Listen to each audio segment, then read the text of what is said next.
The American president used prime time for a hastily arranged White House address, flanked down the corridor by a candle for each of the 56 states and territories of this nation, because this gun violence has touched every corner. For God's sake, how much more carnage are we willing to accept? How many more innocent American lives must be taken before we say enough, enough?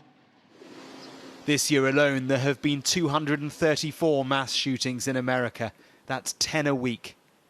This among the latest, a hospital in Tulsa, Oklahoma. 2 doctors, a patient and a receptionist dead. Shot by a man who'd bought his semi-automatic weapon just hours earlier. We need to ban assault weapons and high-capacity magazines. And if we can't ban assault weapons, then we should raise the age to purchase them from 18 to 21. The president was in Uvalde, Texas a few days ago. He felt the pain of 19 sets of parents and the survivors.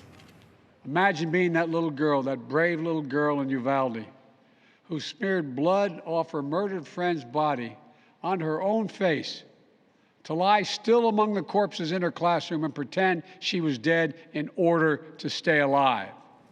All this horror has stirred something in New York after the shooting in Buffalo. Local politicians have changed state law. Semi-automatic weapons will now only be available to over 21s and with a license. And in Washington, on Capitol Hill, they're debating new laws now. But listen to those taking part in the debates. It doesn't fit. So this gun would be banned. I hope the gun is not loaded.